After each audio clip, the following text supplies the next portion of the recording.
جولة جديدة من قناتكم جولتنا اليوم في قبر عميد شهيد ماجد أحمد كمال شاكر.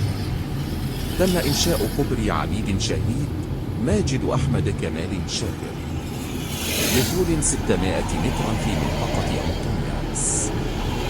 شهدت محافظة الإسكندرية في السنوات القليلة الماضية عددا من المشروعات الضخمة في مجال الطرق والكباري، ومن بينها مشروع محور المحمودي الذي افتتحه الرئيس عبد الفتاح السيسي لخدمة سكان الإسكندرية، كونه أحد الأسباب الرئيسية في حل الأزمة الكروية.